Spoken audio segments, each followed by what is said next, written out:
Let's give it another go, shall we? This is 3v3 League Season 7 Best of 5 Playoff Final. This is the map draft, and this is how it works. Pick, pick, ban, ban, pick, pick, ban, ban, and pick in the end, which is the neutral designated starting map. Deja vu indeed, except I didn't show the drafts because the overlay was wrong. And I mentioned some civilizations that might be picked for arena purposes. Bohemians, Poles, humans is what I would envision from Team Castle Crashers. Whereas Hoopla's team dying to the boar, maybe Koreans, maybe Teutons, maybe Aztecs. But Burgundians and Slavs would work well as well, Bengalis even.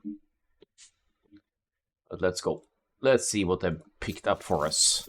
Let's start with Castle Crashers here. Italians! So no Italians for Brazil or other water maps here. Oh, let's get rid of these hideous range mods. Ugh.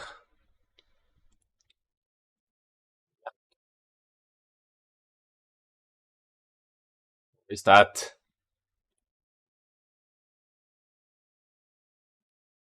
Absolutely not. Absolutely not. I hate that.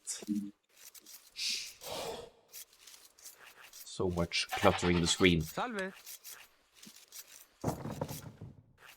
Italians for Palo Sandro here in the blue. Could pull off a fast Imperial Age play, of course. Hoopla scouting nice and early here. Maybe it's gonna go tower rushing with the Bengalis, who knows. So good positioning for potential Monk Siege push as well, since they're this close. In the pocket we have Malians for Condom Tiro. Geppettos. Pretty strong castle unit, to be honest. But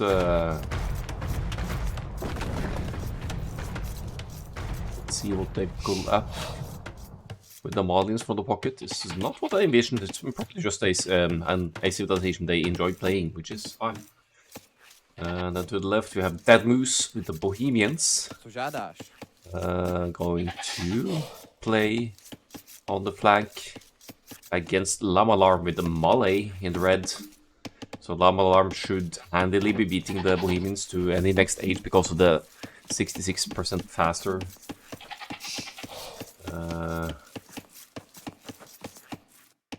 uptime of the Malay. Could also do some fast Imperial Age shenanigans, or just a fast feudal into economic upgrades and a kind of a feudal economic boost. And then into whatever you want to follow up with. They've got bomber cannons, they've got fully upgraded arbalests, they've got options. Could even go completely crazy and make the super cheap Malay battle elephants. Not too commonly seen though, but it could happen.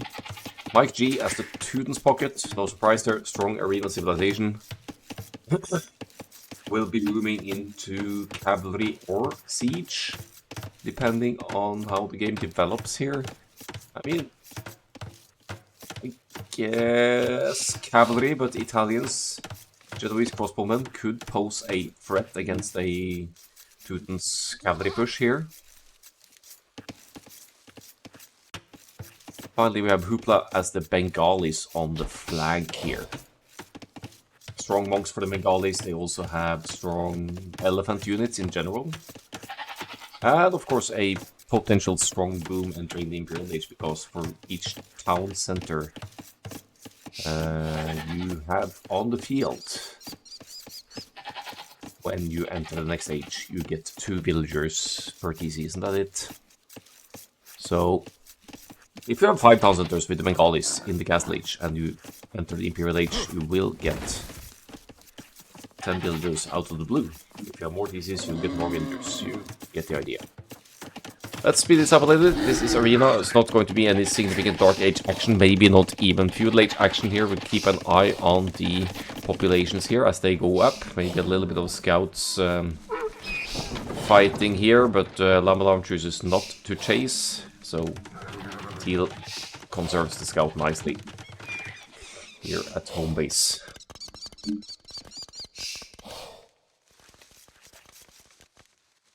Pretty similar updates here, 24, 25 pop respectively, so all of them are going to go past Castle Age. Lamalarm first, being the Malay here, drops the blacksmith market.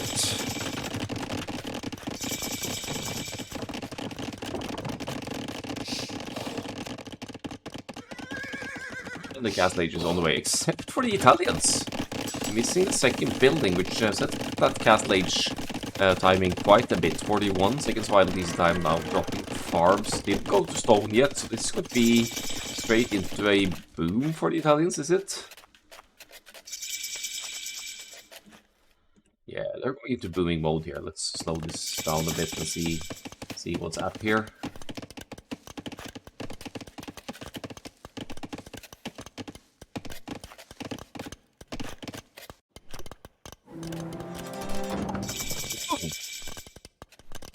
Lava going for the Malay castle drop here, but the Orc Scouts here all ready to spot that the builders are moving forward. They do have Loom, so nobody took a chance at not getting Loom here, but that's gonna cost.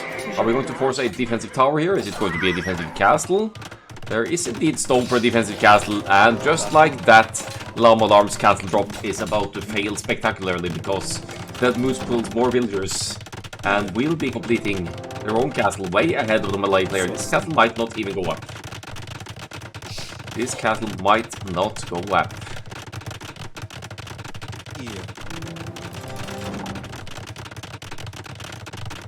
Llama is committed, doesn't send more villagers. Let's see if this can be done. 2 villagers down, 3 villagers. Don't fire! Don't target the scout! Target the villagers! And there we go! How many villagers down for Llama Alarm? Oh, wow, wow, wow. Good reaction for that. Most good scouting from Castle Crashers. Castle Crashers Coalition of Pizzazz, as their full team name is. They managed to crash a forward castle of Llama Alarm over here.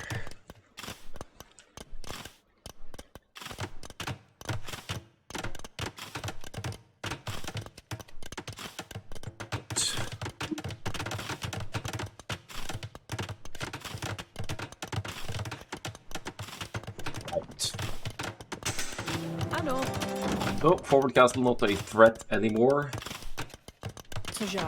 As the red castle gets walled in by palisades, but that's gonna be enough anyway. That Moose probably had the castle planned anyway since he had the stone for the castle, and now makes use of that by going straight for the Hussite wagons, which will be tough for Llama Alarm to defend, because Llama Alarm has committed to a forward castle, will not be able to place a defensive castle at home anytime soon, and has lost 8 villagers in the process as well, so he's significantly behind the teal player.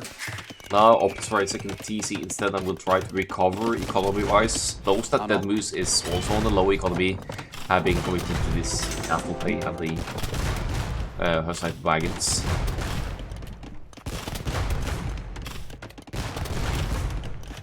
Taking any chances on Llama Alarm getting this castle completed. Shouldn't be an issue with the teal castle. Right next to it though. You have to send a lot of builders to complete this one, even without that housing walls blocking it. Meanwhile, the pockets are just booming, Teutons and Malians booming away. What's the situation? Malians actually with more villagers out, so that means less idle time overall. We'll see what their unit's composition will progress to be like. Llama Alarm scared with the Hussite wagons coming their way now, so the houses and stone wall foundations now going up to at least buy some time for their pocket to get stabilized here. All things considered, builders lost for dying to the war. They are still ahead in the economy somehow. Across the mainly booming area. I don't know what Palos Andro is up to, but it looks like it's going to be arbalists here, since the archery rangers are going up. Still not on stone, so no Genoese crossbowmen, even though that would render Teutons, the slow Teutons, cavalry useless.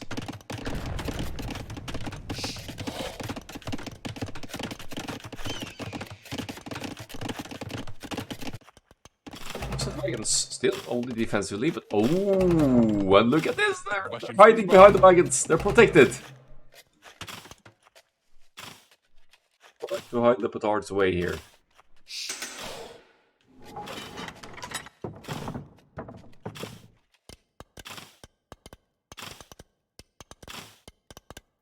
Let's see, this red seed is coming.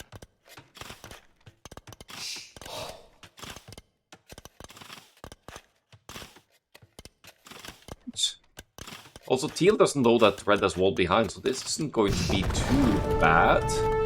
The Hussite Wagons will still be able to take the forward gold, doesn't really matter, there's gold in the back as well.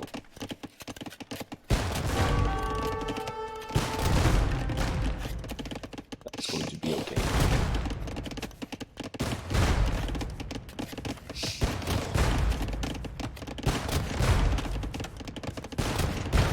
Still, nothing of significance happening on the other side here. Hoopla with Gaslamp, maybe thinking of the Brathas, or maybe just thinking of defense with this castle. Could be either option.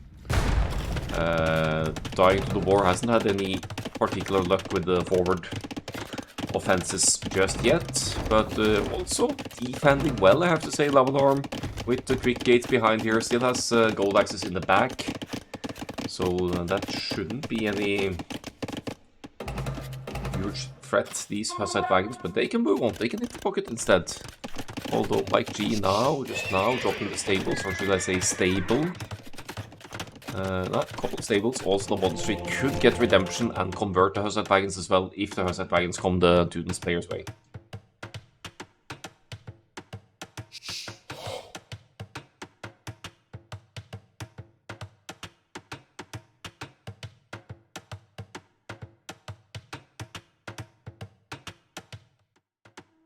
So they are moving up. Are they going for Hoopla instead?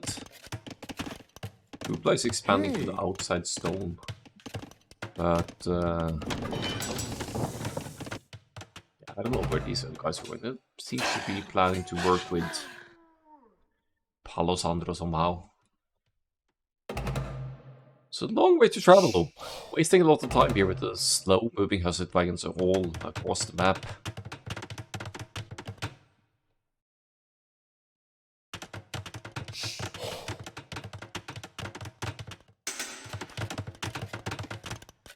Well, Imperial Age just around the corner for the Malians, as is Hoopla and Mike G, so the Teutons player up to the next age. The Knights are in production now, and if you have a good chunk of Cavaliers, they should be able to deal with the Hussite Wagons because they don't do well at close range. Say you need a lot of Hussite Wagons to comfortably take out large groups of cavalry. They're not quite like organ guns in that regard.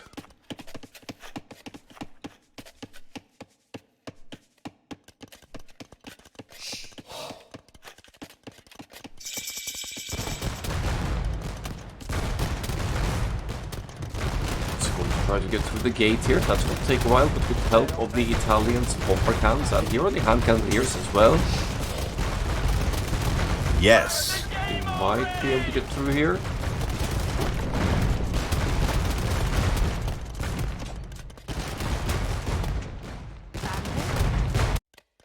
Side, nothing of significance happening here. So it's still Castle Crashers Coalition of Pizzazz that are the aggressors here.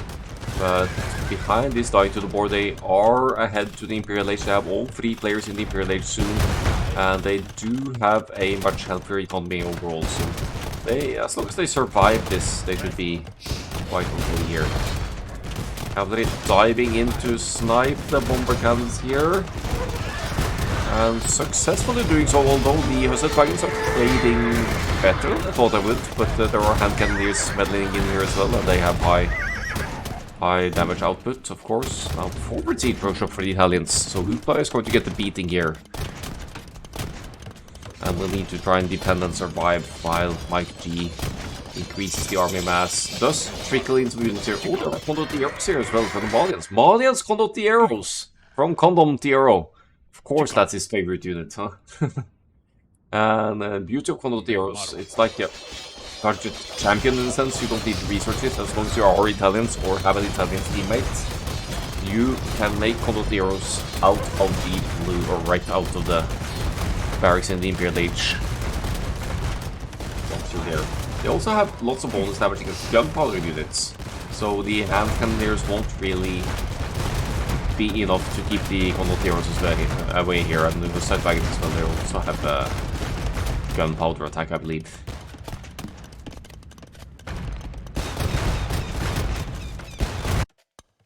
Now, let's try and hit the Malay player. Couple of mangonels here, also defensive castle. Don't think that's enough to keep the content heroes away. And tries an attack round there. Not going to be enough. Good quick wall there, at least delays the aggression a little bit. But there are some weak spots here. You could hit the market, you could hit the houses. And find a point of entry here. So good pressure on both sides now from Castle Crasher's coalition of pizzas on the designated starting neutral map that is Arena.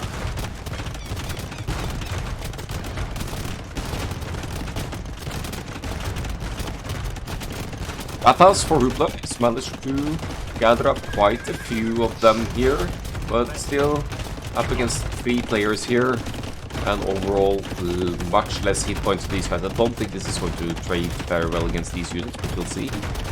Ratha's special unique unit in that regard now gets destroyed by the cavalry, which is a little bit better for Hoopla and team now, but the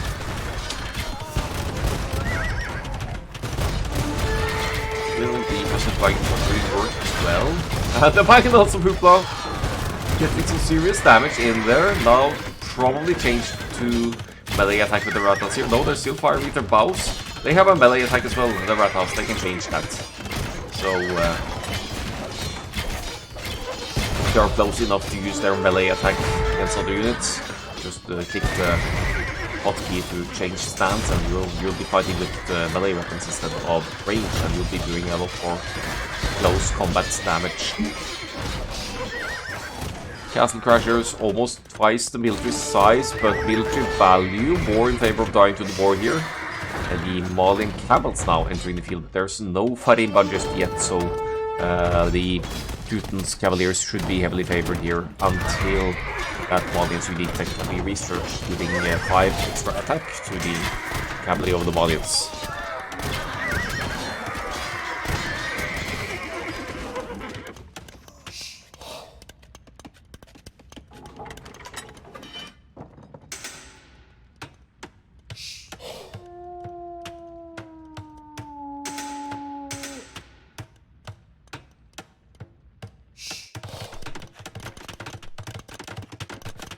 G with the castle to the side, stabilizing things a bit for dying to the boar here, perhaps.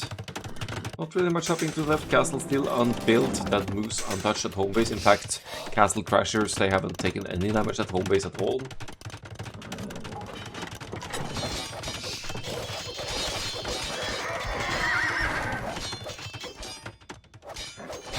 Now Farimba is in us to see the 7+7 attack for the heavy camel riders of Gondoliero. Means that even with extra 2 melee armor, the Teutons will struggle to hold the audience heavy camels away here.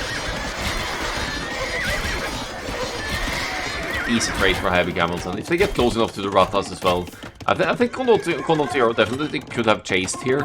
Now the rages are going up here for Hoopla. I'm not sure what the plan is. Could be...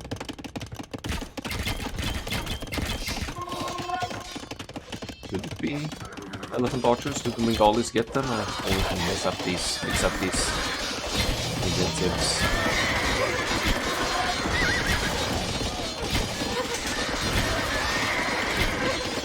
Not much more military for Castle Crashers' coalition of pizzas though.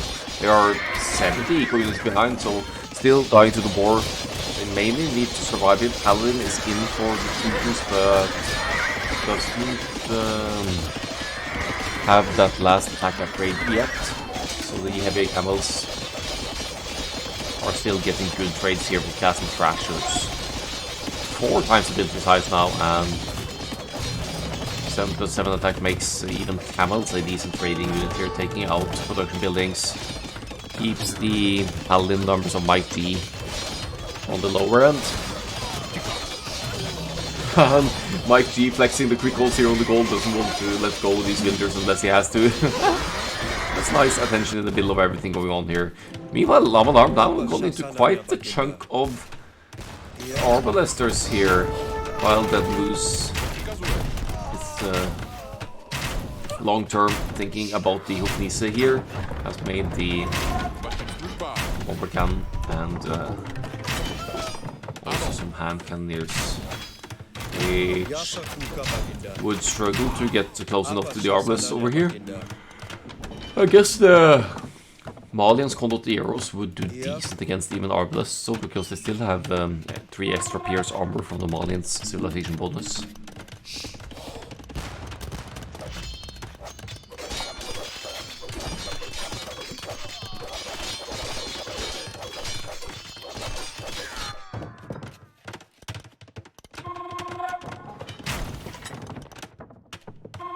Yasakuka Baginda.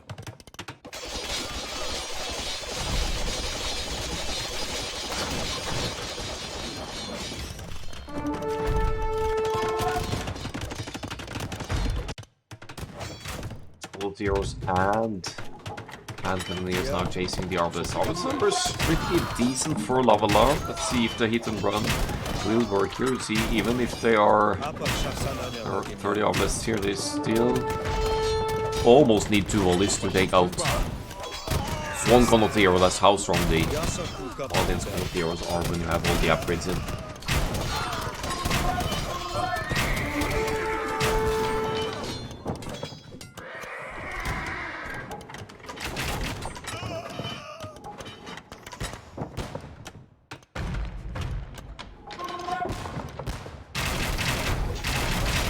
As far as these matchups go, I guess Castle Crashers, they have better gunpowder civilizations. So long term, at least before the gold runs out, they will have the advantage here. Cannoneers and bomber guns now pushing Hoopla's base rapidly. The camels, audience camels in here to raid as well. So one player of going to war about to be incapacitated here, going to lose lots of the economy to the raids. Little heroes coming in from behind here to chase the skirmishers while the camels are idling a lot of the working economy in the back. Left hand side we also have a huge chunk of armies pushing for Dead Loose Keeps, investing into the hand cannoneers, now with some halberdiers in front just in case any Teuton's cavalry come in and try and take out the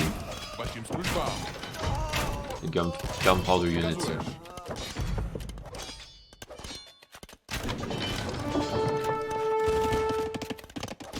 Gold access running low for Lamalarm as well. 13 builders on gold, yes, but this pile has run out. This gold is off limits for the time being, and this gold is running out as well. So that's going to make it a lot harder to add the Arbalisters, which is a good addition when fighting against hand cannoneers. You just have more range.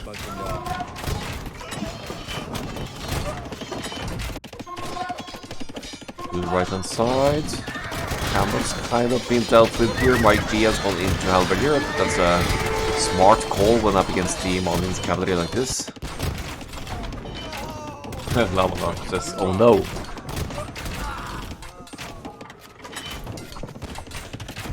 Yeah, that castle drop wasn't the best I've ever seen during the game there.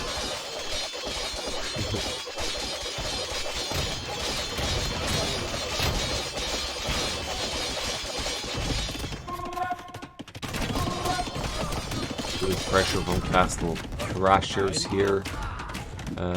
Halberdiers shouldn't be an issue because there are so many hand cannoneers here from the Italians as well.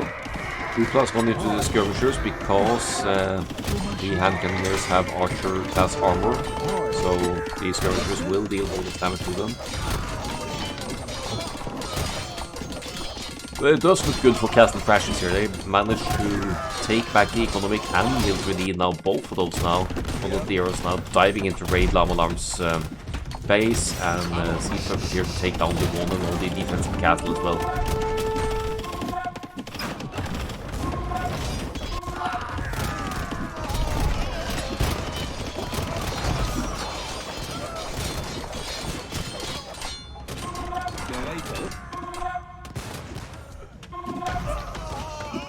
Oh, that's a hit if I ever saw any.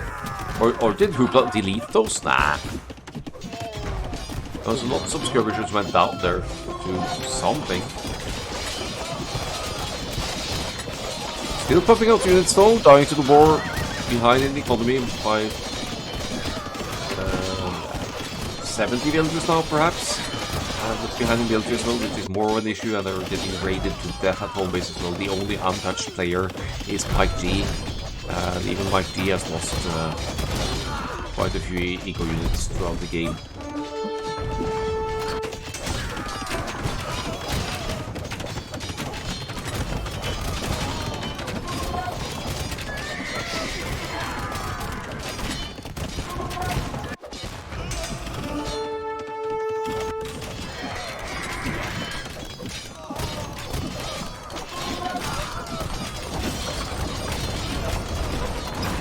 People are fighting back. These represents now going to take out the castle at the very least. The reinforcements have been added, haven't they? With Lisa now coming in for Dead Moose. It's going to be even deadlier on the left hand side. This push now that Hoofnisse just kicked in the defensive castle is a Goner and Lavanarm at risk of getting defeated here unless he can flee over to Mike G's side. Now look at Hoopla's losses as well. Lost 88 villagers. Has replenished them, but hasn't really got the healthiest economy to work with here, as there's no... I mean, technically it still has gold access over here, but...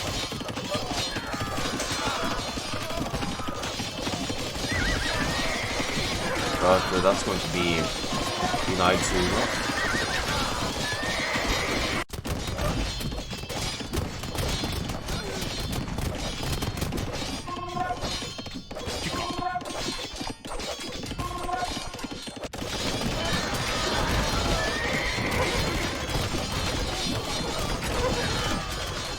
That you might expect at this point, going to the board, tap out and call the GG. Good game.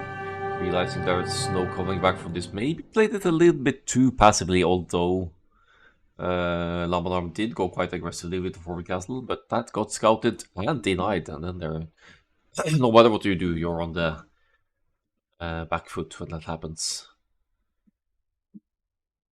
Good first game on the neutral map to kick it off. Pretty impressive KD stats here for Condom TRO. And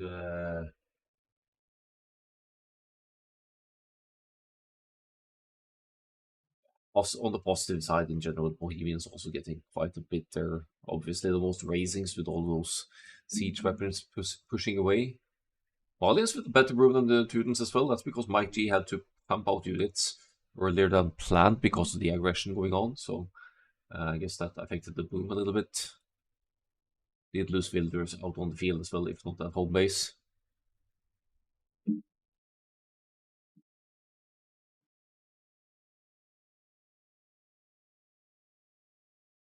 Which should lead us to one of the home maps, but let's just get rid of the civilizations you used here.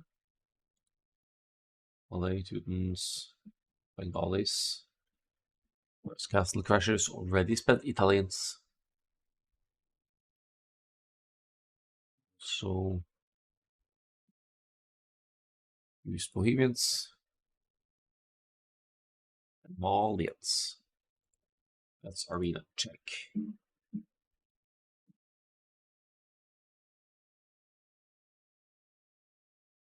Means we should be going to Hoopla's home map first. Cape of Storms on Brazil. Brazil would really catch a lot of players off guard because it's so little landmass to play with. Lots of water to fight for. Is going to be a galley and fire galley kind of game.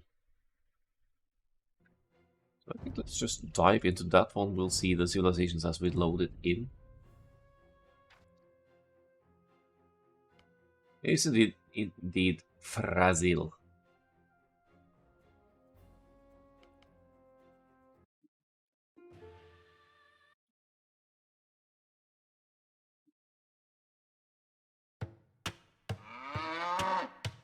Kind of reminds you of Migration, right? It's just that there's more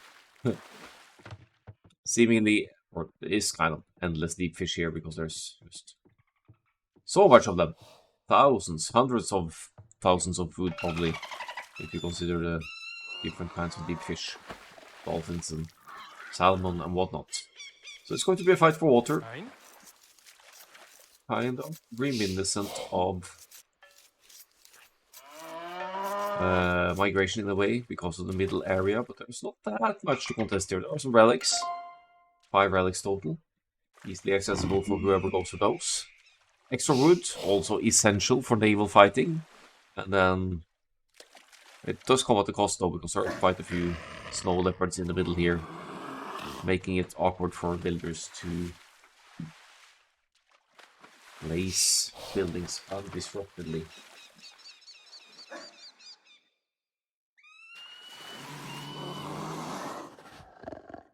This one, of course, we can fast forward to at least a feudal age, but let's have a look at the civilizations of choice. Dead moves with the Romans. Romans, galleys, what's that bonus again? They have at least they have faster working villagers, 5% faster working economy, so that benefits you the whole game, makes it easier to afford things. There's something about the galleys of the Romans as well that I don't quite remember, so I have to look at that.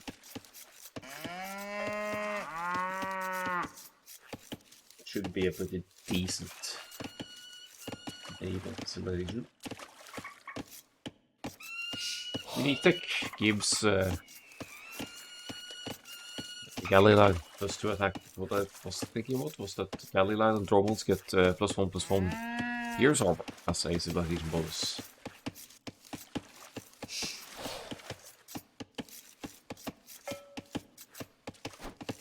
In the pocket we have the Berbers for whatever that name is supposed to be. Let's just call them green for now.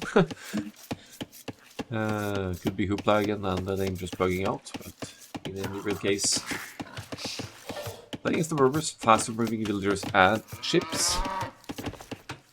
So you can dictate when and where to take the fights, but that's kind of where that stops for the Berbers. Not a fantastic naval civilization otherwise, but also not bad because of the faster movement rate, and they probably have lots of ships technologies to benefit from.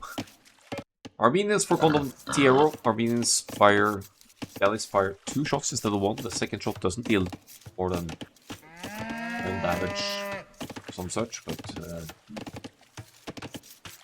still extra damage that comes in handy in the, especially in the early galley fightings. Also, unique technology for the Armenians, the demolition ships.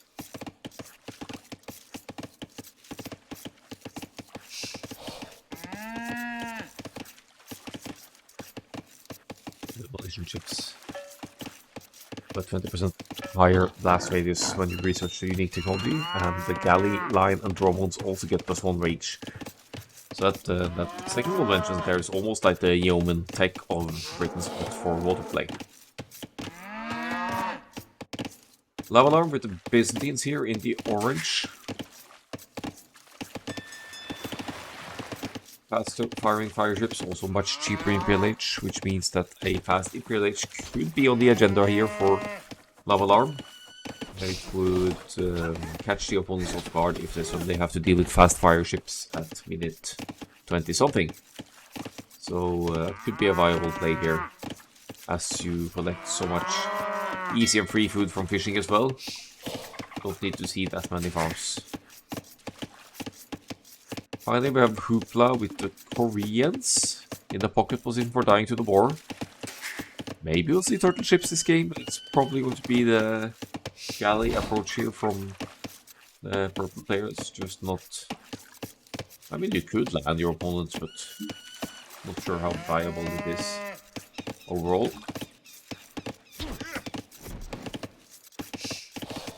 And Mike G with the Dravidians. Why Dravidians? Because they have a unique ship, the Therisadai, which is extremely chunky and kind of works well against galleys for that reason. They move slowly, yes, but they also take forever to take out at least with pierce shots. So they could act like a meat shield for your galleys, or just be used in mass to take out your opponent's naval armies as the game goes on. A very relevant bonus for the Byzantines, however, is that, no Byzantines, the Dravidians, is that they get 200 wood instantly once they reach the next stage, so it makes it a lot easier to afford an additional dock or an instant blacksmith for fetching, these kinds of things. Now let's speed things up a little bit. Feudal ages are all the way, as you can see. First player who reaches is going to be blue with the Armenians over here. They're obviously producing naval units, fire galleys for dying to the war.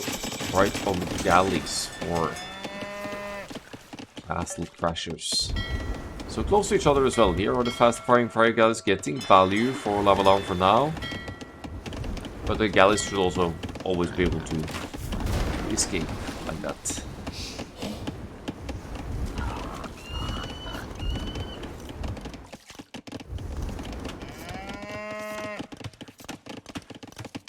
So why did this time tick up 2 seconds while Feudal was researching?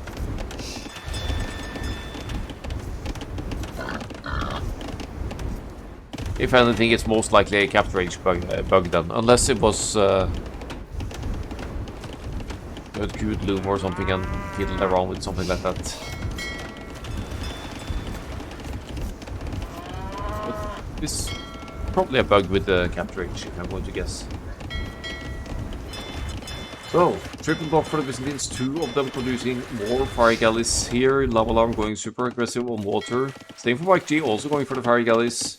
And in the pocket is Hoopla with the galleys for the Koreans. Why isn't Hoopla on flank if he's going to play galleys? That would be my question. But maybe it's a surprise maneuver just to give the opponent the false sense of security here, huh?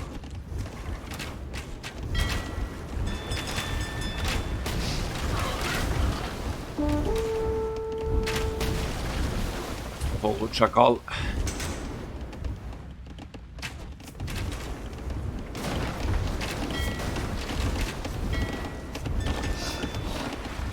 Alright, so Titan more really on the aggressive now, wants to get that win back and turn it into a 1-1 over here.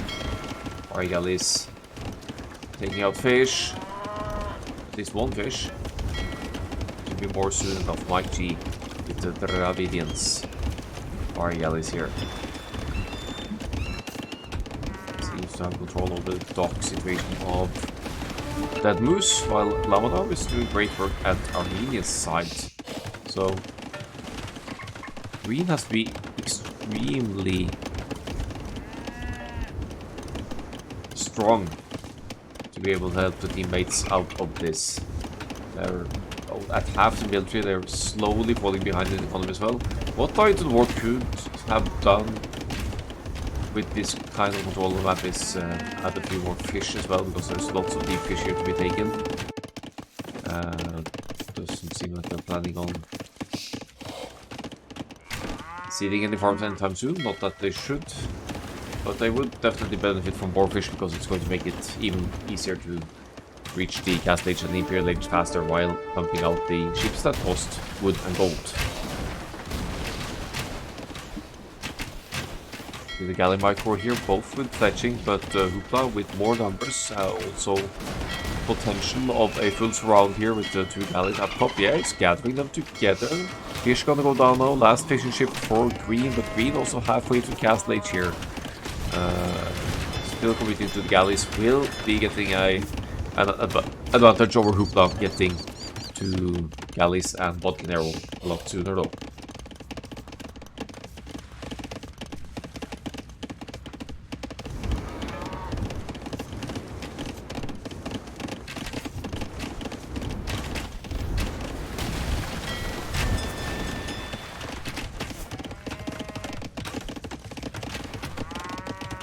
Or keeping that twice as many military live here, coordinating the nation. Could have been better here. Fast Fire Temple is getting some value, but Castle Crashers now.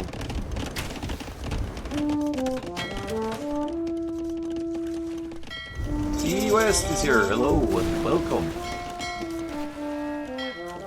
Appreciate that. Just in time for Brazil Water game here. This is the 3v3 League Season 7. I've just launched Season 8, but I need to wrap up the playoffs on the previous one, so it's a bit of an overlap here. Clifford is here as well. Hello. Yes. He's been playing in several seasons of the league.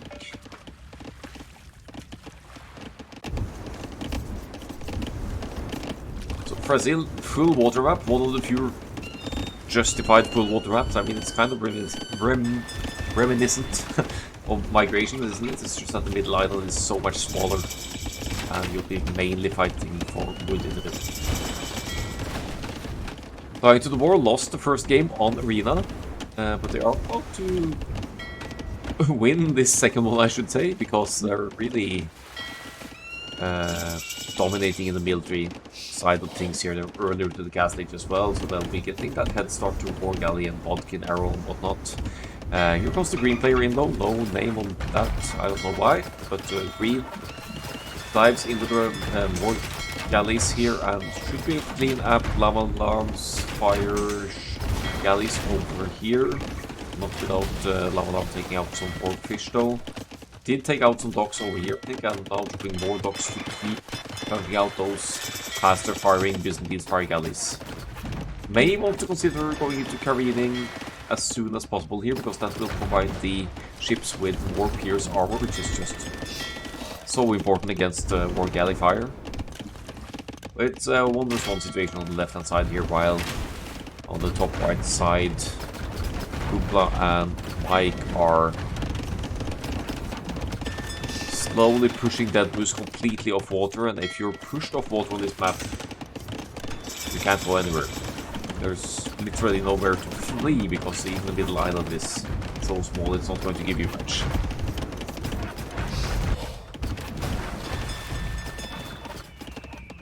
So, Lavalar with Byzantines also now only missing the food to go up to the next stage. Again, I'd say I think there are too few fish here for the amount of deep fish that is on the map. Dying to the Boar has good control over the water now.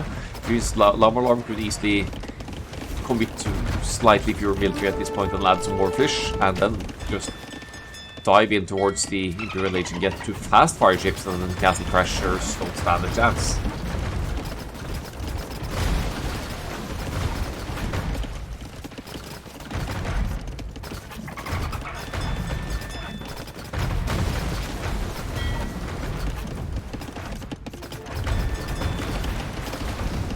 Castle Crashers Coalition of Pizzazz, as they are called. They decide to tap out and call the GG. Found themselves dominated on water by dying to the war now. And even set up to a 1-1 here. We'll see Castle Crashers' first home map soon, after a quick look at the statistics for this one.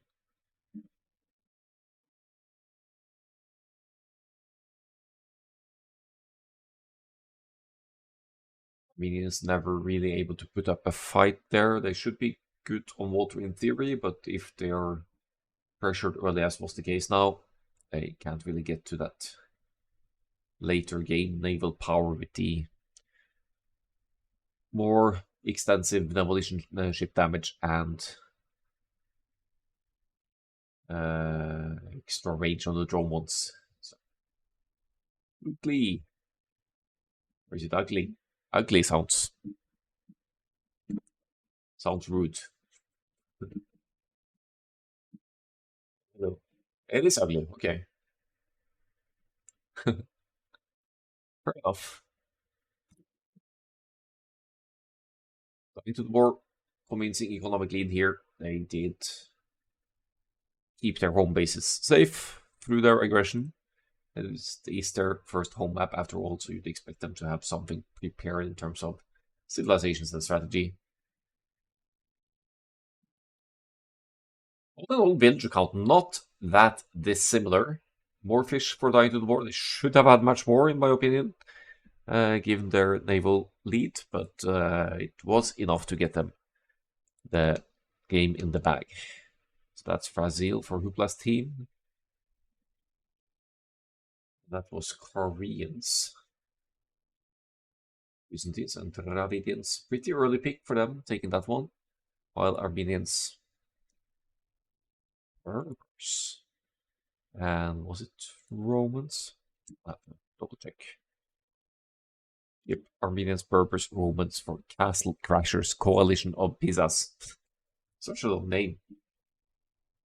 Now we're going to see a change of scenery here. It's going to be either Hideout or Frontline for Castle Crashers. Hideout being the first pick, in which case I expect Saracens. I can see Cumans being played, and then Ethiopians or Poles would make good flanks as well. Whereas for Hoopla's team, Portuguese strong on any map. Probably be looking at Burgundian's pocket for a close map like that. And then Mayans would certainly do well on flank, as would Britons. But let's just dive into it and see what they've got in store for us. Game 3, coming up, and it is indeed Hideout.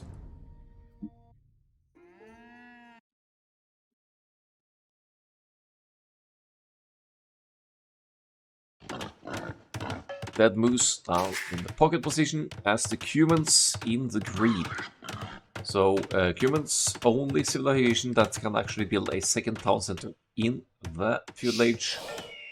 Quite commonly seen on closed or semi-closed maps like Hideout. Because if you can get away with it, those two town centers will be entering the Castle Age at a much stronger economy than your opponent, presumably, and you'll be able to pump up more units as a result, which in most cases will be cavalry for the humans, with an honorable mention for the cap trams that they also have access to in the Castle Age as the only civilization in the game. Top side here we have Palo Sandro with the Saracens for the flank. Why Saracens? Because Saracens, as a team bonus, provide bonus damage against buildings for the archers. Furthermore, Saracen's market costs 100 less wood, so you get away with only 75 wood for it, which means you need less wood for your 2 buildings to go to the next stage, or simply to build the market and use the market to sell your stone and get gold for a faster Castle Age, or just tweak your resource setup so that you can keep fielding units even if your economy isn't optimally set up for that. Looks like this is a generation where the deer spawn outside, a little bit awkward. You don't need to delete a piece of wall or keep the gates open with a sheep like that. But most players know this trick already, so they'll still be able to push the deer out. Lava Alarm on the flank with Vietnamese should be able to hold pretty well against Saracens, because Vietnamese have 20% extra hit points on the archery units. They also give their full team access to Imperial Skirmisher as a unique skirmisher upgrade in the Imperial Age, which can be handy if the game goes late and into trash units wars.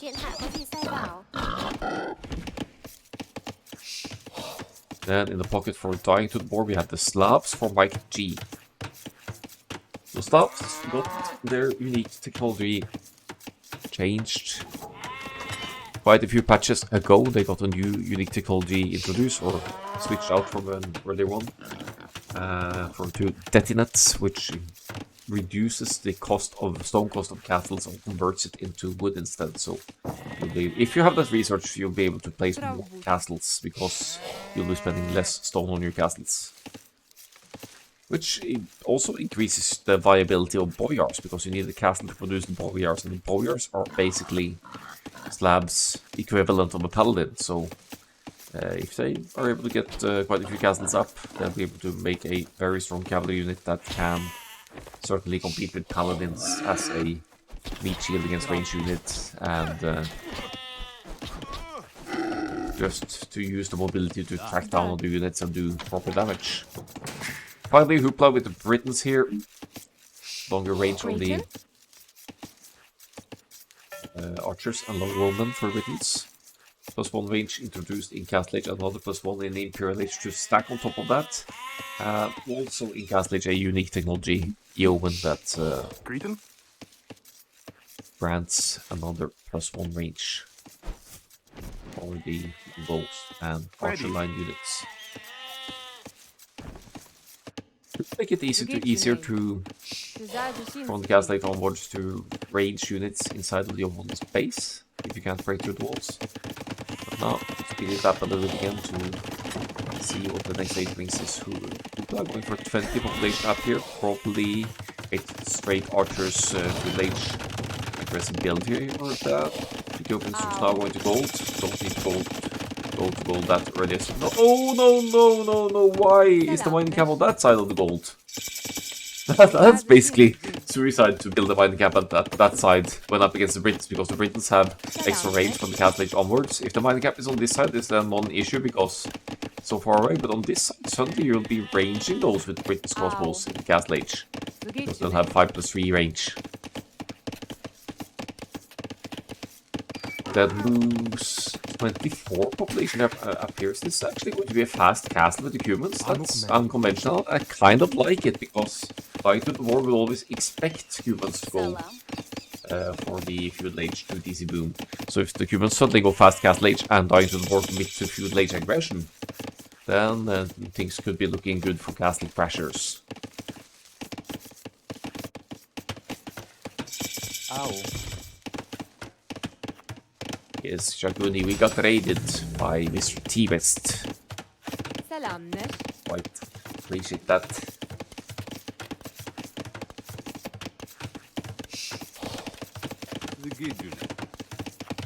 Someone stick around for some 3v3 league action. That moves now dropping the second town center. Unfortunately, that builds a lot slower, so only 5 builders. That's going to take forever to complete that town center. So it is 2 town centers after all. It's also the blacksmith market. So, a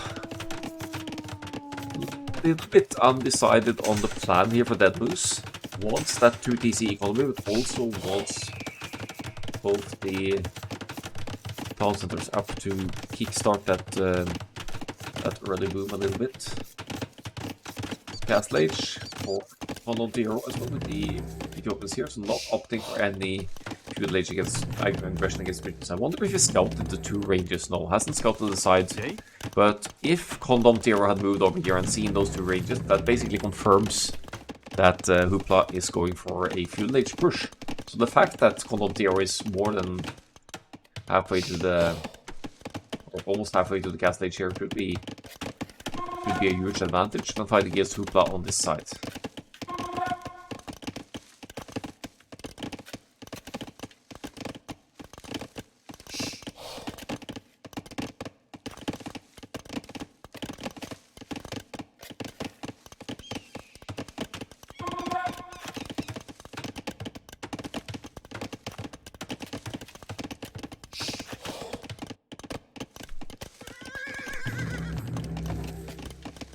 The archers for the business look at the resources, going for a double range feudal age approach like that really takes a drain on the resources. At the same time, going straight past castle like the Ethiopian player is doing is also keeping your economy quite low. But now we have Ethiopians paired with the Saracens here, so since we're going to get crossbow bodkin presumably very soon here.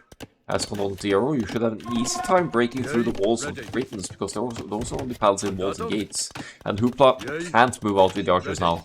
We heard that cast age kick in for Conan Zero, the blue player here, so you just have to keep your units safe and rely on the Britons' defensive capabilities. Scouts and archers for Mike G and Lavalarm here. They're trying their best to enter the Saracens' base here. Won't be having much success with that. They need to break through another layer of house walls first.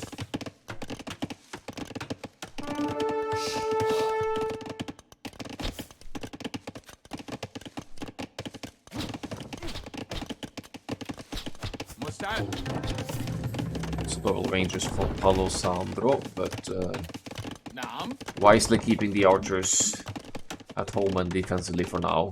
Scouts and archers just moving further, trying to find further damage. They are expecting the humans player to be in full humans feudal boom mode now, which means that the humans player is vulnerable. However, human civilization bonus, more hit points on the palisade gates and walls. So that makes it a little harder for the scouts to break through. Scouts not joined by the archers here. They are on the way, but they're not there in time to stop that boost from quick walling behind. So again, Dying to the War won't quite get through here. In the meantime, right-hand side, Hoopla with the feudal age archers got more of them because of the faster, 10% faster archer range production of the Britons, but also fighting against further range, so Condom gets some good trades in here. Defensive tower also a necessity for Hoopla here. keep the main gold safe.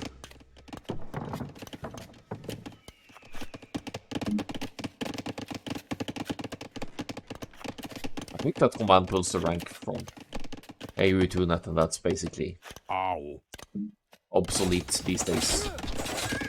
So I wouldn't trust that.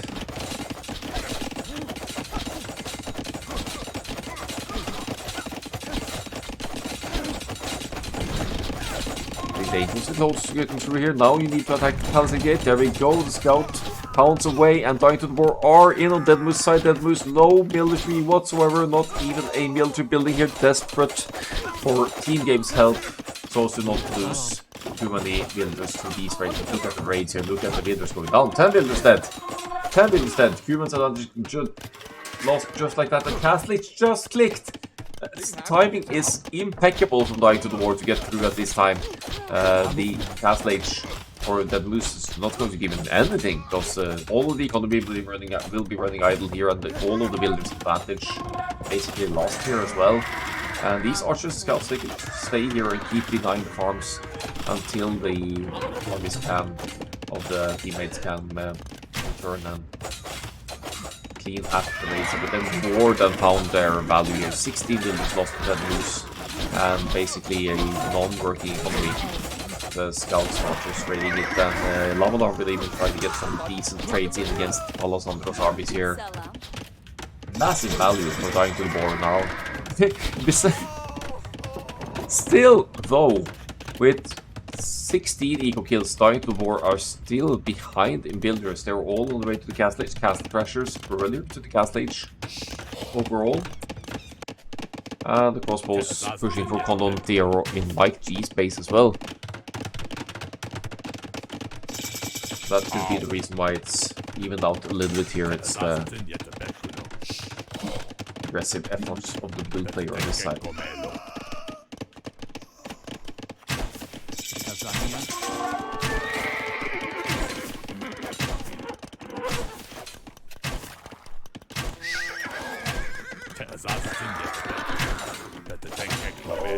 Trying to chase down because you're getting some trades still during the scouts because it's Castle Age away, but you need more numbers to clean up these numbers. Defensive tower in a good position for Mike G, but these are Britain's crossbows. They should have had 5+3 range by now, but did I say Britons? Who is Britons? Who plays Britons? Ethiopians. We don't have extra range. But yeah, they'll still camp around and just avoid the tower fire and be as annoying as possible.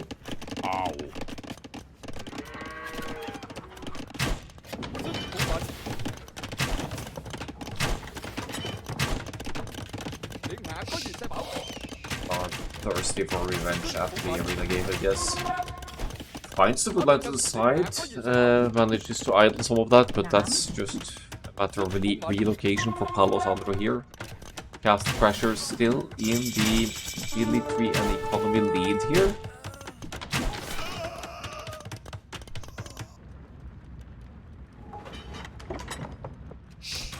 While Condom Theoro in the blue has tried for some quite offensive walls here.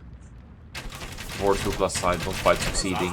Now fighting against further range. It's faster fire for the Ethiopians against longer range for the Britons, and of course you always favor longer range in these matchups because you can just kite away and not lose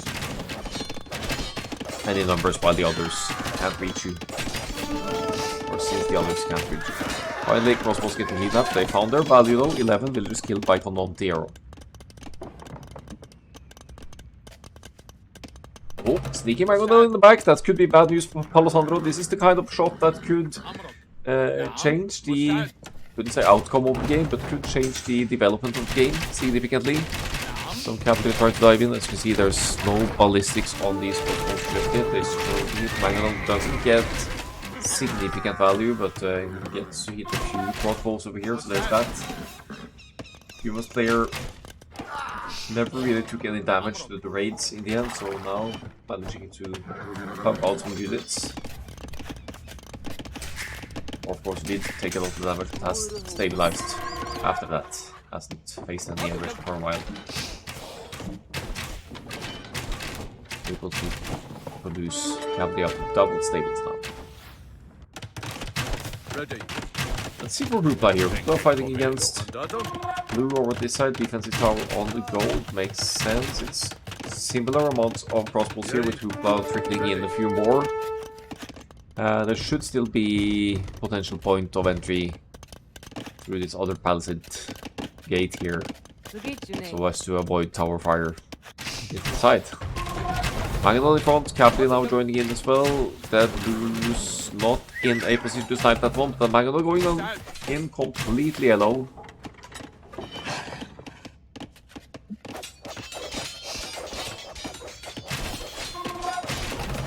Get that sneaky shot though.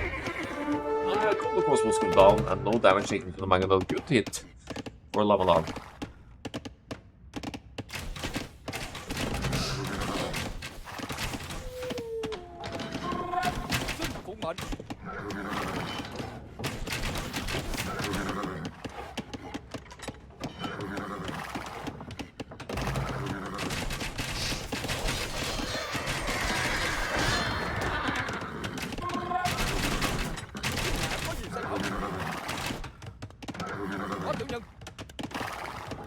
So, castle pressures still ahead in military numbers.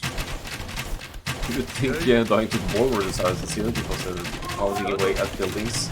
Actually might be able to take out this archery range with crossbows exclusively from Donaldiero. With some repairs now, should be fine.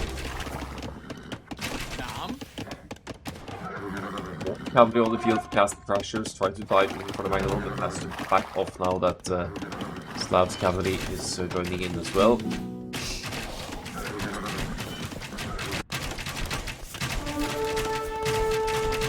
Now Hoopla is upping the pressure here. Siege workshop in the back, semi-forward castle in front. Right on the production mode, makes it a lot easier, a lot harder for Donaldiero to gauge over here. Big fight up in the north, cavalry advantage for Dead Loose, but decides not to take it. Still no ballistics for red, while teal has ballistics.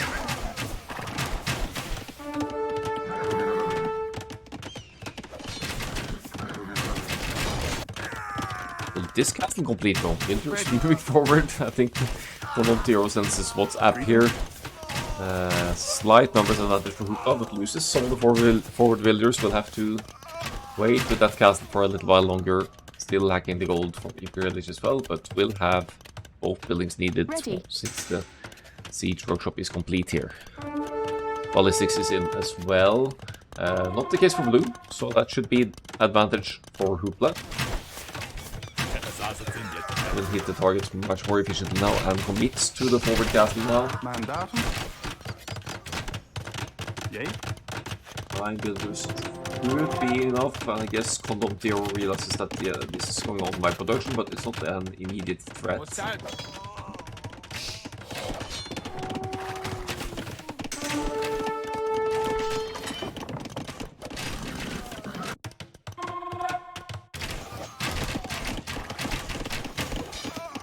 The even game, all things considered here, dying to the boar. Are the aggressors here, but they're struggling to extend the economies behind the pressure here. They will still be early to the next stages of Hoopla going up to the Imperial Age with Britons now, which means that this forward castle will be able to produce trebuchets. You will get an additional range for your range units and have access to arbalesters as well for a potential 5 plus 6 range total for the Britons. Arbalists.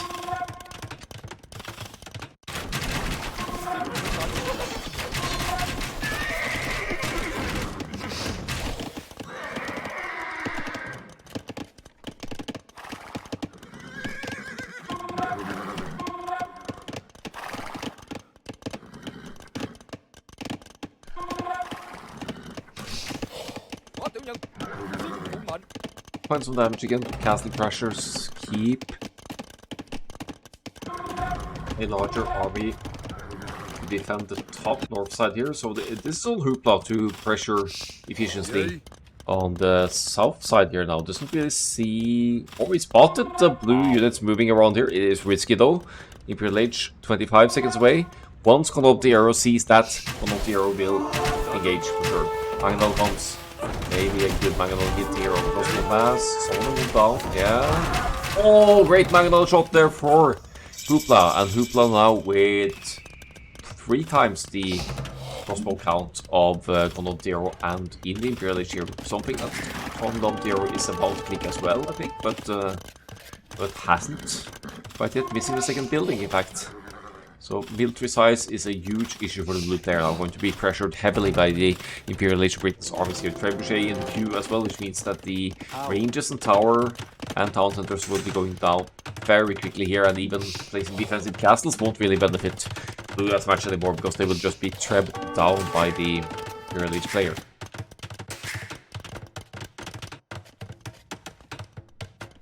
Thus, click the Imperial Age research at the starting TC. One that is very much at risk of being sniped by Hoopla's trebuchets once they move out.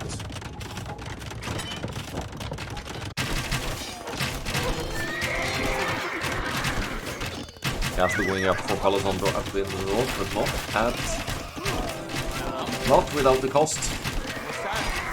Fact, gets denied for now. Still one villager here. There are crossbows from Lavadan to stop this castle from happening as well, so Palasandro getting a taste of his own medicine now, getting their own castle denied against Lamadar, destroyed by some Slavs cavalry as well. Like the cavalry wisely being sent to the northwest side, because Hoopla can hold his own in the Imperial Age already, and pushing very well against Ethiopians with twice the military size and soon to be all the upgrades. Didn't get Arbalest yet, but arguably Bracer is more important, gives more range, more damage output. Still potentially possible to trap the Imperial Age town center, but obviously your first target will usually be the castle, so that it's easier to raid the other side's economy. Great pressure on both sides now for dying to the war. Very in it to win it here.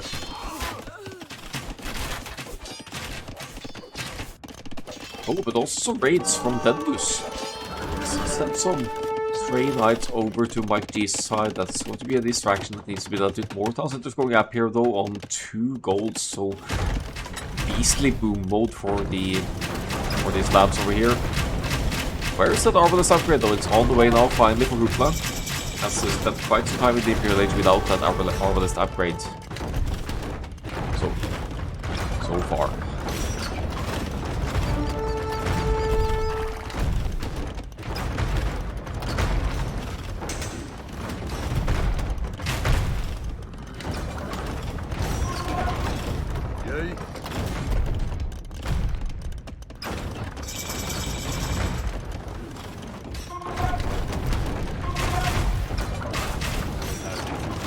Not looking good for Akkal-AOE over here. Did manage to get to the Imperial Age, but with what military, Arbalest being researched crossbowmen, only 23 of them. Hoopla with twice the amount now and already got the full upgrades. Even chemistry is in. Push on the top side has kind of, should I say stopped? Maybe it's a bit harsh to say it's stopped, but looks like we switched into rat launches here, which makes sense against the crossbow investment of the Saracens.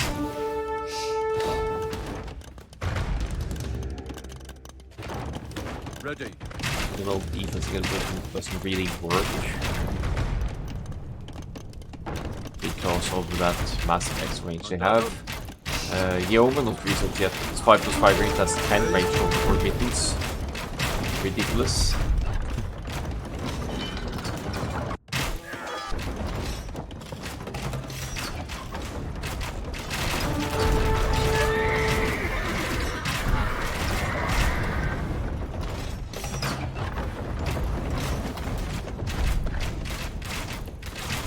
Trebuchet is staying dangerously unprotected in the back over here, but at the same time they're taking out the castle, they're taking out the town center, they've found their value already, now they're going to target the siege workshop as well. There could be more word cannons in there for all Hoopla knows, because Condom Zero is in the Imperial Age.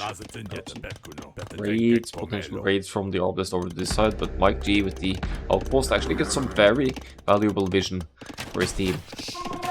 With a small raiding party that won't be getting away easily for Condom Zero over there.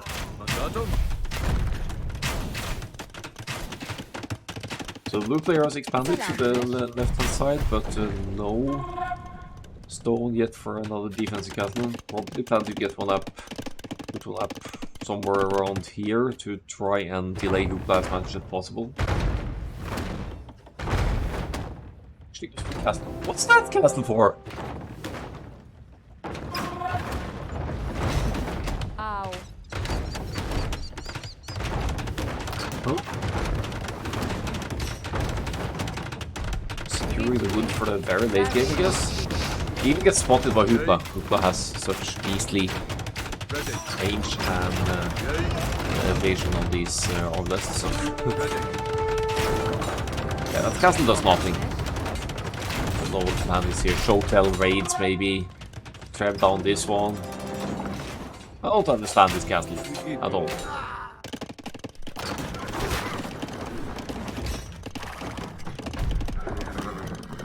Humans just around the corner in Imperial Age here has more cavalry on the field than the Slabs player. Castle Crashers once again behind infantry, but sort of ahead in economy. But with plus mass of British Obelists and siege weapons pushing, they realize that they may not be able to withstand the pressure top side as well. There are rat and archers in mass, but more cavalry for the humans and Imperial Age in. So if Cavalier and Plate Party armor were affordable here, which was the case, might still have been comeback potential for Castle Crashers here, but they probably felt under heavy pressure from both sides. They don't really have much map control or neutral resources left, but one thing that could have bought them a little bit more time in the south side is for Condom Zero to not place the castle here, but place it over here instead. So that Hoopla needs to take down that castle, or even over here. So that Hoopla needs to pressure down another castle before pushing further into the pocket economy. So let's have a look at the stats.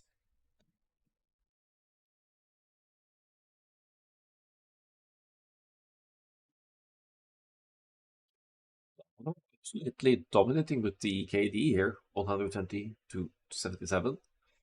Done some serious damage around here. Low eco, high pressure. Certainly gave dying to the boar an advantage, economically speaking. And generally faster feudal ages, early pressure.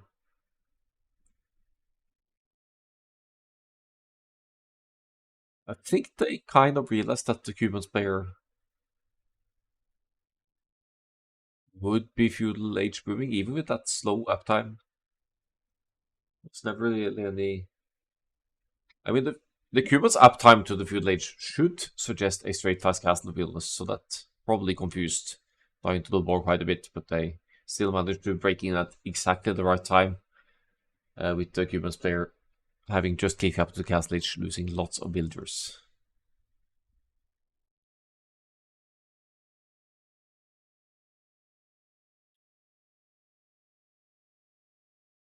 Let's see, so Britons, Slavs, Vietnamese, taking that one against Saracens, humans, and Ethiopians. That's one home map lost for Castle Crashes. Will we see Frontline next? Such a chaotic map should be a good one. And Frontline, Mayans probably. Could even see Aztecs because the players start so close. You could use the Eagles to lane units. Like they are not units but food, like the boars and whatnot. I feel like Persians has to be for Cape of Storms as a hybrid map, so we're probably going to see Maybe we'll see a Kemper pocket. And then Incas, Japanese flanks for Archer's play, perhaps?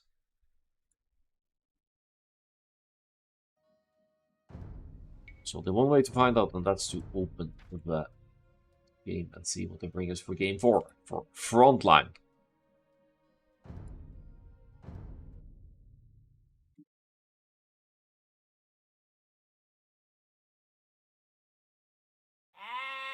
Here we are. Frontline, spawning so close together. It's defined in the script that red and blue always spawn the closest together in the middle, so you can plan your civilizations accordingly. Here we have Goths for Palo Santo. Smells like laming to me, like moving out and shooting the deer, maybe even laming the boar, walling in your villager, taking out the boar, because the Goths hunt lasts longer, and they also kill the hunt more quickly. Already found 2 sheep to steal, so Condom going full lame madness here for Castle Crashers. Coalition of Pizzas, as is their team name. Lava Larva suspects WhatsApp has gone for the Aztecs here, Condom with the Incas. So both with Messicids here, probably with laming in mind, a little bit stronger Dark Age scouts as well, but more importantly could use starting builder to lame enemy boar and then just heal up the lost damage inside your own town center.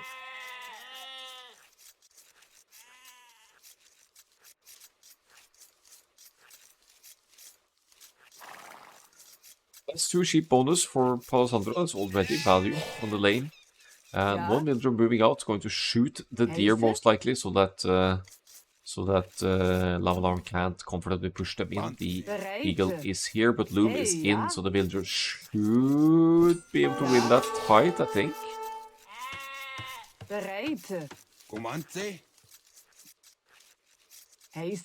Decides against it. 6 hunt for either player. So quite some food boost to bring in. They still have 2 boars and berries, so it's quite a food-rich map, this one. So on Frontline, the backmost civilization kind of serves as a pocket. It's the most protected position of the 3. So we have Burgundians for Hoopla and Persians for, again, name that doesn't show.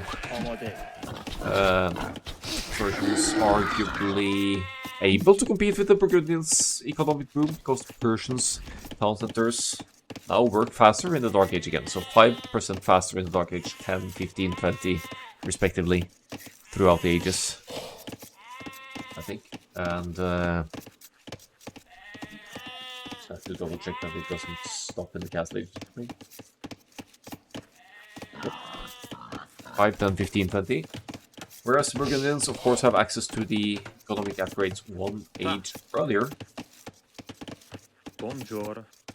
Which gives them especially an advantage of closed maps with the economic approach with an early feudal age, but obviously that applies to any map. When you can research double attacks in the Dark Age, you usually do that. Maybe even Horsecaller, depending on your approach moving onwards.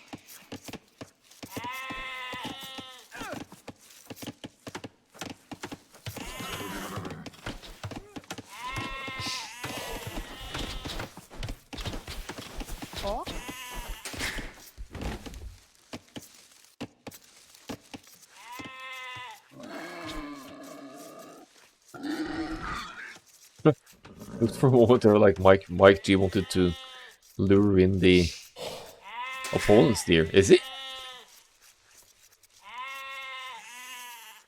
Is he helping Lava Alarm lure in the deer? He is!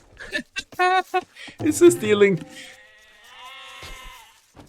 I don't know if that's stealing or just helping to push in Lava Alarm's deer, to be honest. Kind of makes sense as well, because this scout is full HP. It's much harder to take out this one than the Aztec eagle that could, of course, have healed up inside of the town center. But we need to get out and scout as well, so some friendly help from your teammate doesn't hurt, I guess. Feudal Age is on the way now. Castle Crashers Clicking up first here. 19 and 20 pop respectively. And going to be the scouts from the Persians then, I guess, with the 20 population up here.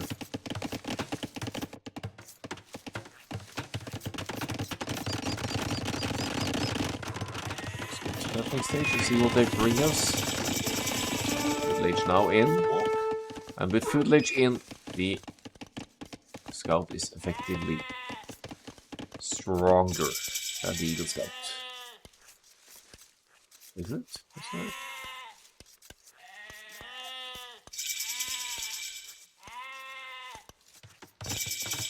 It's stronger than in the top gauge. Somewhat similar approaches to the next age here. There's a barracks with militia for Palo Sandro.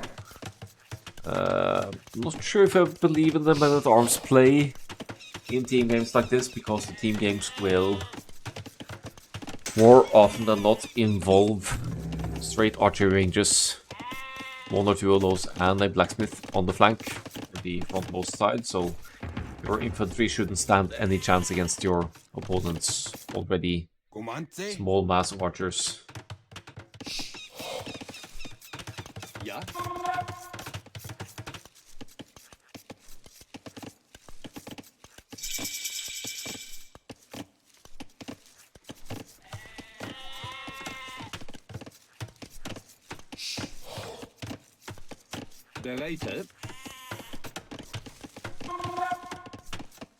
It's an interesting approach because it's the men-at-arms from Palo Sandro and it's the archers from Condottiero, so it's still kind of a men-at-arms archers play. It's just that Palo Sandro is the one making the men-at-arms and nothing more for now, whereas Condottiero immediately follows up with the archers. This is already value, by the way, because they're denying the blacksmith of Lamalar, which means that fletching will be significantly delayed. Looks like Lamalar is aiming for a wall all the way towards the edge of the map here. We'll have to be on the lookout for holes here in that case.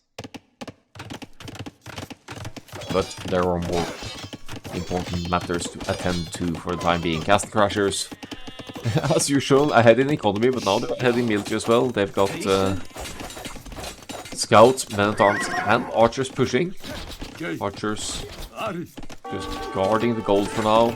It's a bit awkward to pass next to the town center to get to the wood line or the gold, but you could loop around in this direction and find the gold as well. I think it's time to move on, especially since the blacksmith foundation was was deleted to be placed somewhere else. Walls will complete topside, so no passing through for Castle Crashers from that angle.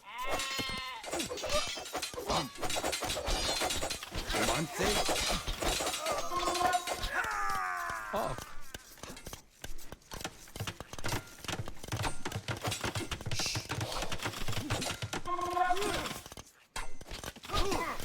And it's all going down in the middle. Blue also walling off with Goths. Goths don't have access to some walls, so there's that. Double scouts here for diving to the boar. I mean, it does give a lot of mobility, +1 defense for the Franks scouts as well. Franks with higher hit points on the cavalry from the very get-go in Feudal Age, and they actually clean up all the archers here. So double scouts getting value, and the map is still open, although they are slowly closing it on the other side through Palo Sandro's palisade and houses approach here.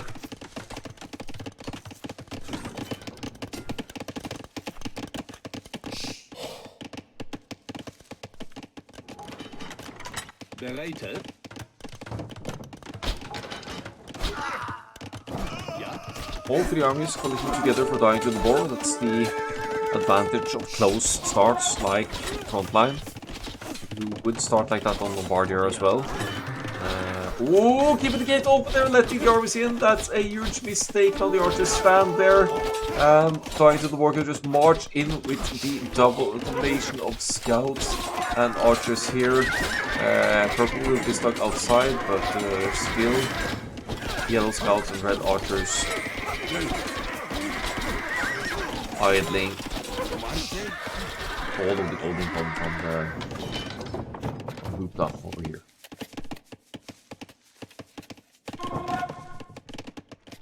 Lies in the 1250s, 1300s, I think.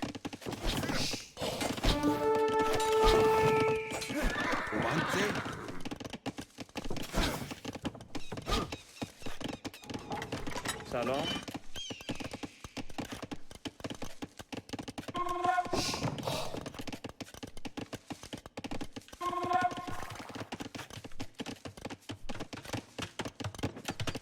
Into numbers even, and even with the pressure towards Castle Crashers, they keep a consistent builder's lead here. It should allow them to get to the Castle Age sooner. Goths now clicking Castle Age.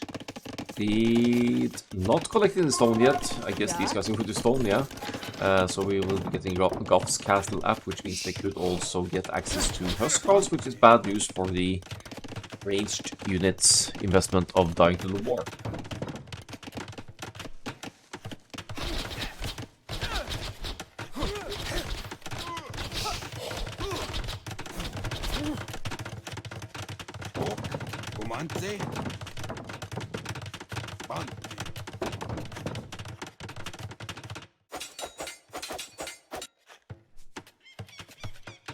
Defensive tower on the gold, better safe than sorry, which means that the castle will probably be going up on this side then. Are they gonna wall bottle style to the end of the edge of the map here, or just go for some stone walls towards the wood here or there instead? Castle Crusher is keeping the home base pretty safe from any mobile raids at least.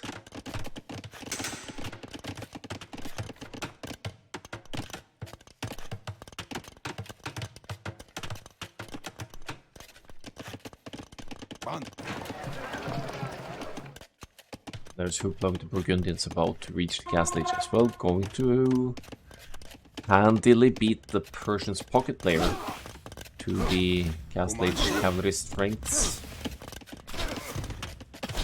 Lavalar attempting a push alone here, almost manages to break through, but with a quick house behind there for Palo Sandro, price is averted for now.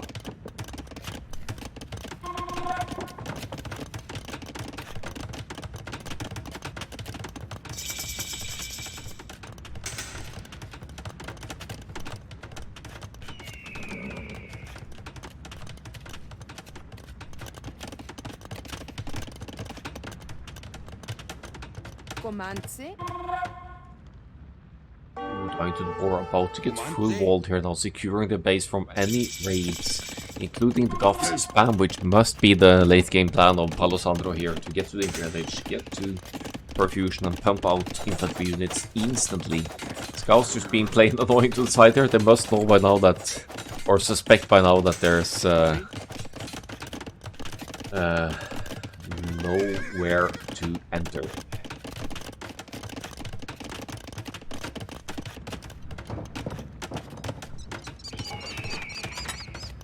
Okay.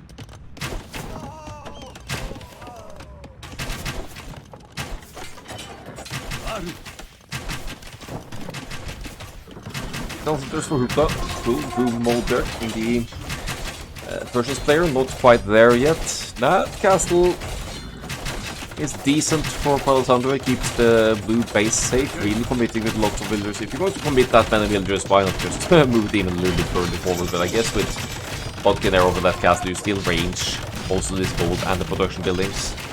Crossbows pushing in as well. We will probably see Huskarls entering the field immediately as the castle completes here for blue. What? Russians going for camels, expecting the cavaliers from Hoopla. So mobility, fighting mobility there.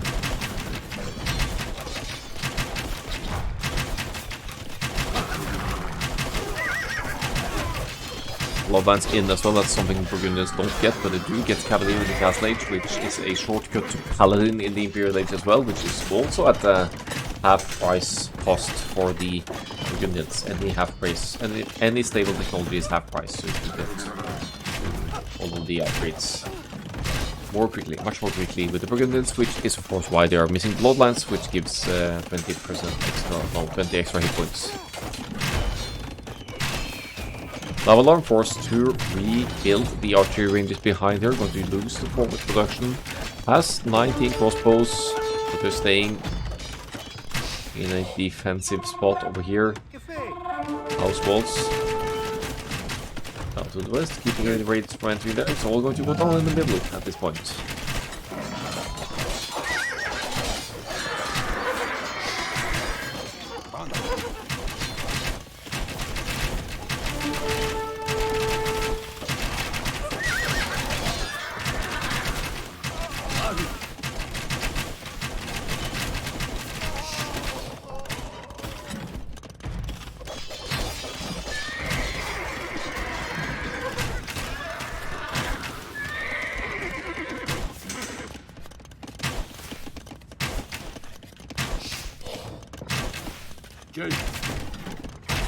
No Campbell's running in. Only one stable producing rooms. The Persians' economy isn't as strong as you'd expect it to be at this time in the game. Almost minute 28 when the Persians reached the castle just a few minutes ago. So that boom hasn't been kicked in yet for Teal. As opposed to Rupa, who is consistently producing Cavaliers out of 2 stables now. And drops another Townsend down in the corner as well.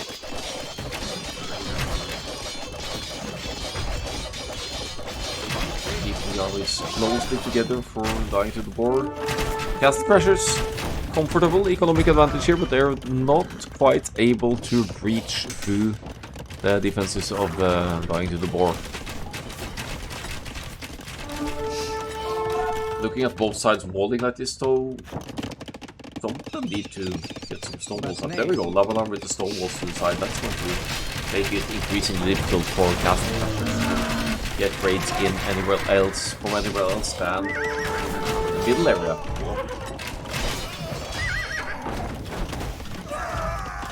They really are in a good spot there. 40 villagers lead here, casting pressures, and they are staying level in the amount of military in the field, so.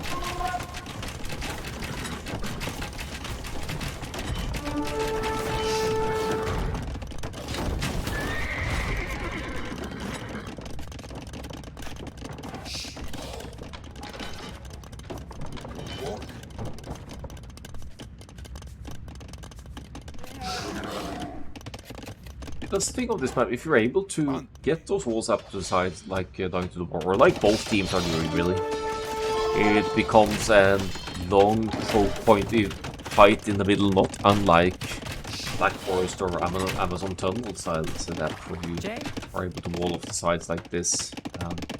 You don't have to go creative. Maybe you could on your push through the woodlands to the side at some point, or some sneaky raids if this goes into a long drawn out Imperial Age fight. But you will need to keep your attention in the middle as well.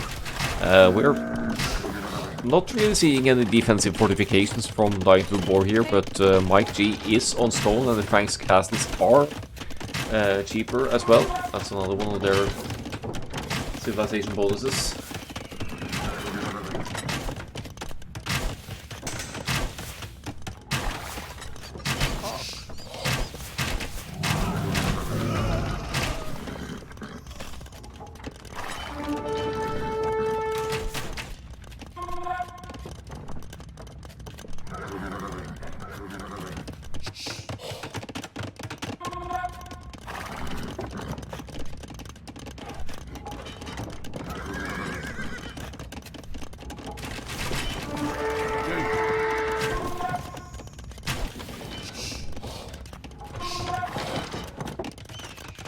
The Persian boom is about to kick in for real now. Imperial Age just queued in one of the TCs by it looks like, behind villagers. There we go. Starting the research. Going to be the first player entering the Imperial Age here. The team player. Who's committed to the camels. Which isn't entirely playing to the Persians' strengths, because Persians cavalry deal bonus damage to archers, and the camels don't. So And with the amount of crossbows in the field, it's going to be tough to get any damage in with the camels anyway. The camels are really weak to ranged fire. Dying to the board with a bit of a communication mishap here, I should say, because the Cavalier are moving away, probably going to try and find a way to break through and get some raids in. But not staying close enough to Lavalarm's crossbows means that Conoltier got some good hits in on Lavalarm's armies. And got some pickups there. Production, guilty production, not really happening for Lavalarm at the moment. Could be a bit low on resources. Gold especially, 8 villages of gold. That's just not been producing.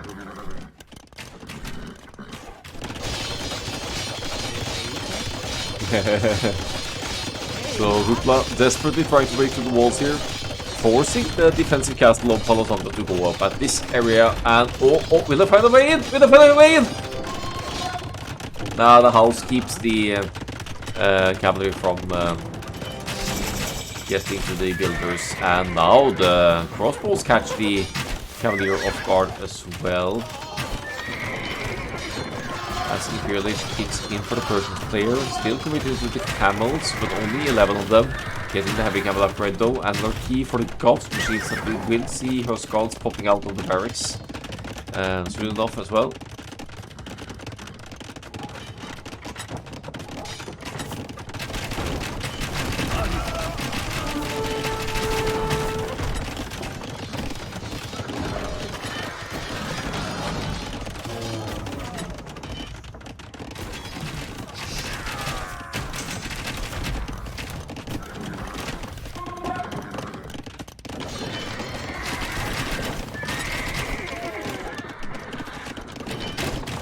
All about the middle control, isn't it?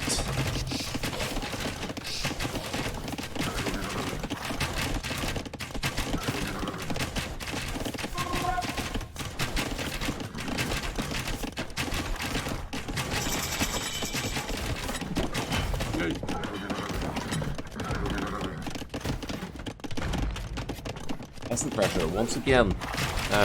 Slightly behind the military, but they're keeping that economic lead. There are 40 units ahead. They should be able to pump out more and stronger units as the game progresses here. Lavalarm still stuck in the Castle Age, but his teammates are in the Imperial Age or on the way there.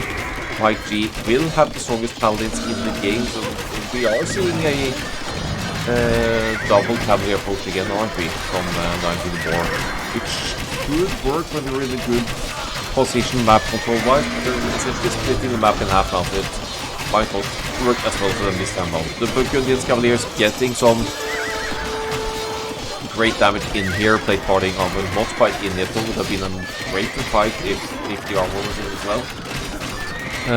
Paladin also not researched, which is peculiar. That's one of the strengths of Burgundians, since the Paladin upgrade is cheaper and since you will already have Cavalier in most cases before going to the Imperial Age. You'll be able to get Paladin almost instantly, but that's not the case for Hoopla here. So there's something about the pressure they've been enduring throughout the game, because Hoopla has been forced to replenish armies and defend, and hence not able to afford the upgrades as quickly as you'd expect the Burgundians to.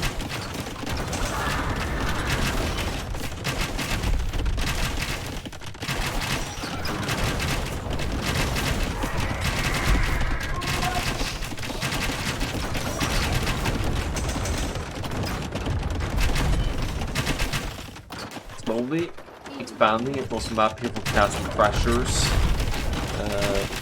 Still just that overall population lead, overall population total, but are they going to be able to close this one out? One got parents going up, lots of Imperial now. I didn't catch it, but it has been researched yet. There are 2 castles, so you couldn't get risk of losing the castle before confusion kicks in. Aggressive teaser from Palatanda, 2 villagers building a TC right on this polygon. I love it. I love the audacity of this guy to place a town center in the middle of the battlefield with all of these cavaliers and these trebs here that could easily just pound down that TC foundation. But they're busy hitting the castle, which admittedly goes down, which means that this TC foundation will be going down soon enough as well. And walls in the villagers! This is nice! That house of the might actually complete if this trebuchet goes down for Hoopla. And there aren't any more castles for Hoopla, so Hoopla won't be adding any more trebuchets soon.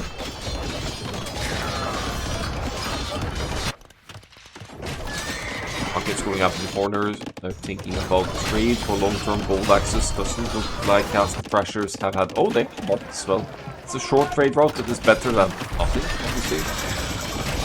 Heavy camels for the Persians, 21 total, but they're fighting against double cavalry numbers here. Paladin finally for the Burgundians here. Upgrades-wise, last armor upgrade missing for the heavy camels, but the Paladins don't have the numbers to be threatening just yet. Double cavalry though, so there are still more cavalry total on the field for dying to the war than there are heavy cavalry from the Persians. Goths player going in to fight them. With Lavalar reacting to that, skirmishers also have bonus damage against pikemen, spearmen, 9 units. I guess Burgundians could go into hand cannoneers as well, for the same purpose, if they have the gold for it. And in the left side yellow blob, is just this. Is it here? Siege push, sneaky siege push.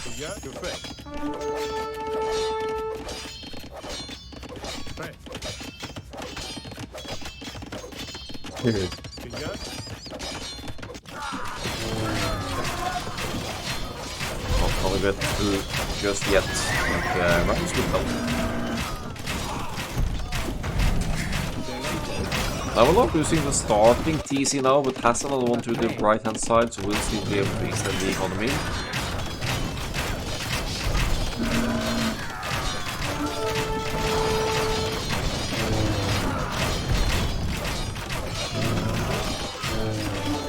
Skirmishers not usually seen in team games because there's always going to be cavalry from the pocket players to get close and take advantage of the fact that they have minimum range. Cap rams now punching to the side from Mike G.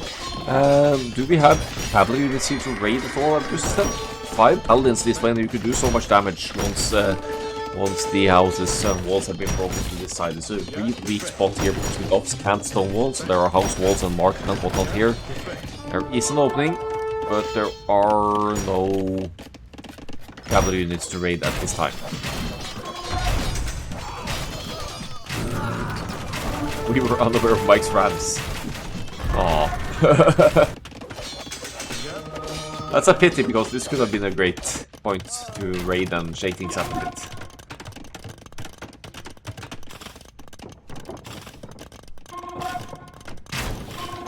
I guess Mike could have had cavalry of his own to push though and stable over here.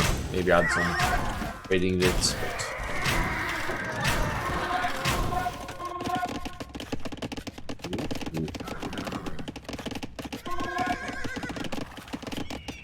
The yellow nice cavalry could be annoying. Cotton villagers obviously could easily fight that. That low in the points.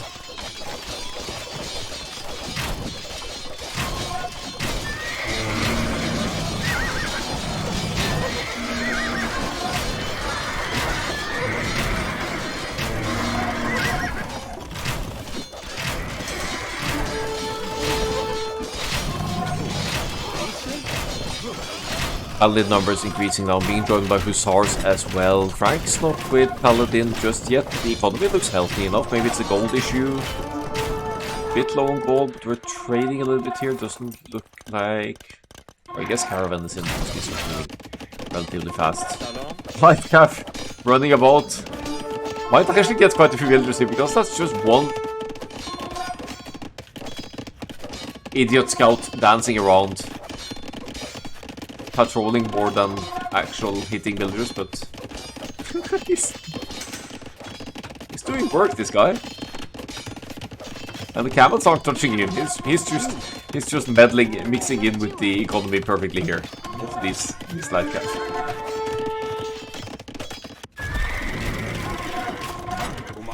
Skirmishers numbers increasing, still with camels, not Knight Cavalier Paladin for the Persians here. Even though eventually with the full upgrades, Persian's paladins will be stronger than the Burgundians ones, but then again the Franks are the strongest one. But the Franks player is going for the long swords line here now. Going to take into champions or some such. Maybe it's a reaction to the goth spam. Someone needs to do it, right? And Franks get full upgrades on the champions, so why not?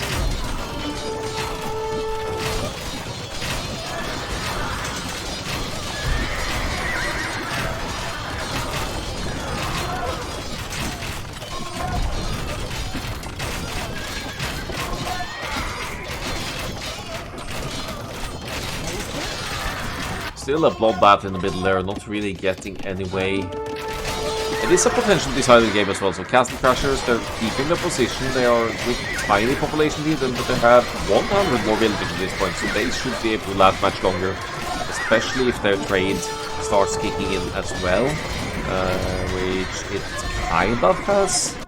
I think it's bringing that... Oh, 56 gold per trip, that's not half bad.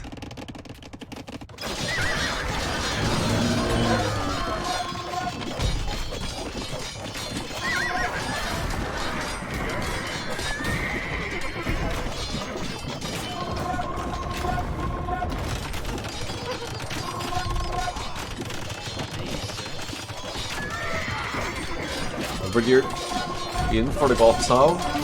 Full upgrade scheme, of course. Well, the lack of gold in this map caught us all off guard. Yeah, but we did prepare the trade nice and relatively.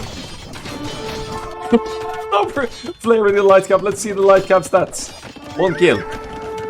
4 kills total for these ridiculously weak light cap. That's hilarious. He's hitting the lumber capital. That's not going to do too much.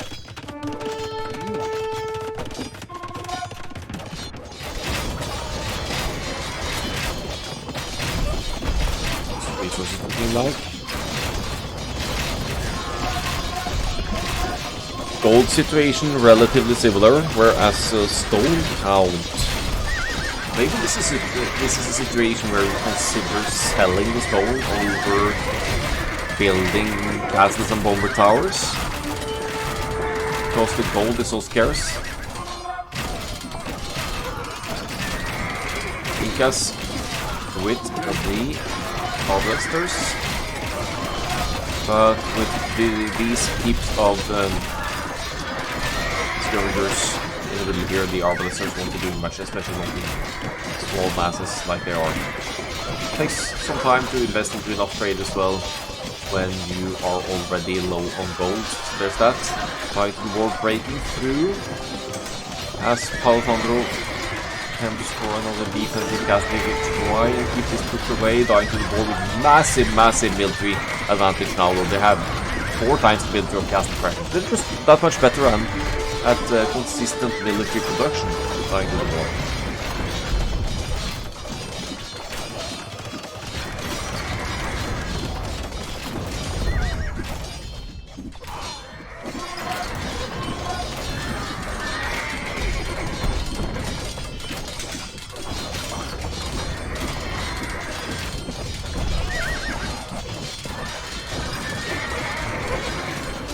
They're through the walls now. Hussar production is pumping out for purple, which means that the trade line will be hit as well. Paladins and Hussars now in the trade of Castle Crashers, and that's the death blow, you know. Didn't think far enough ahead to full wall the trade line just yet, and Dying to the War taking the 3-1 in the 7th division of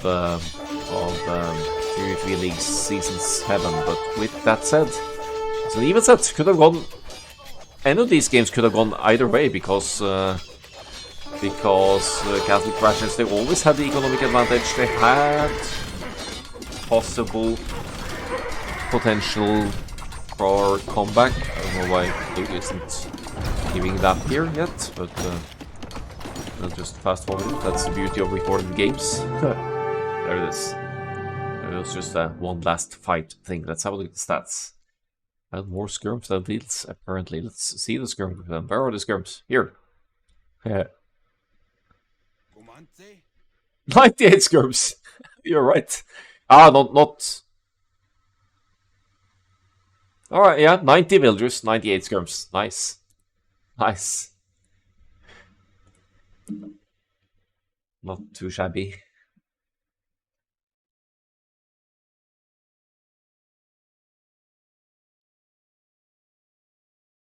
Some pretty beastly KD for Hoopla. I guess there was a lot of eco units in the end, wasn't it?